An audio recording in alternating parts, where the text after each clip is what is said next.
Hey guys, Queen and Handyman here. Today we have a Fisher Paykel oven door, and the oven door was basically not sitting at when you open it, coming down. It was basically dropping to here, so the springs have gone bad. So we're just going to pull these springs off of this, and this is fairly easy to do.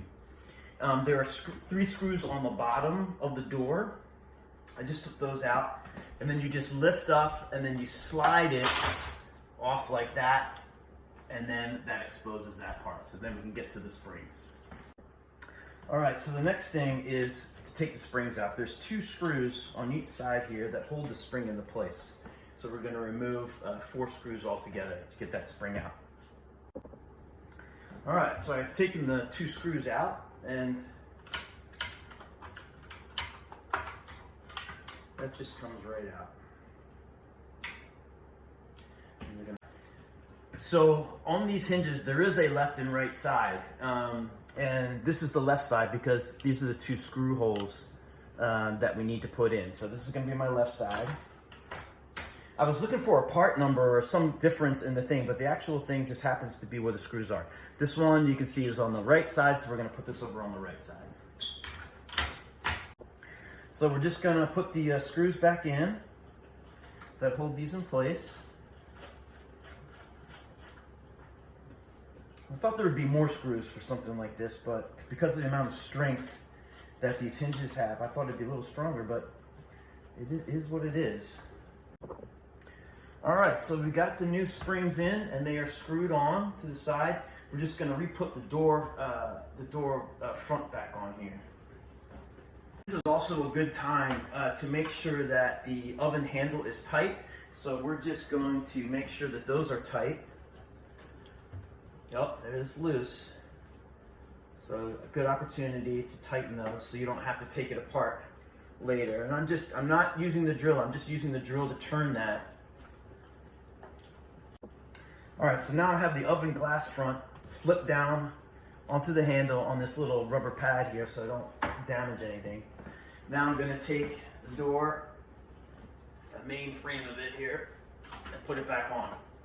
So, all right, on my first attempt, I did not get this right because this top, you see, lifts up. There's a little lip, just a really small lip at the top, and I didn't get it fully in there. So I need to go really make sure that I can get above that to get underneath it to get it in there. Okay, so that time I got it. Now I know it's in there.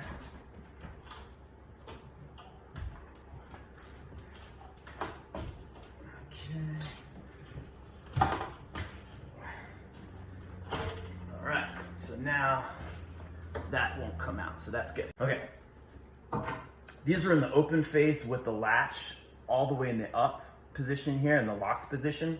We need to do the same thing for these new ones that came in. So what we're gonna do is I'm just gonna take a wrench and grab onto it, and I'm gonna just apply pressure and just pull that forward so that I can move that latch up and then into place like that, okay? Same thing on the other side here. Going to pry that down and bring that forward so that that can latch. Now we're ready to slide it into the machine. All right, here we go. So we're just gonna take the door, both hands, line it up, and there's a little groove for it to sit on. So you gotta find that groove, make sure you get it all the way in. It can be a little tricky. Okay, I just felt that. Oops.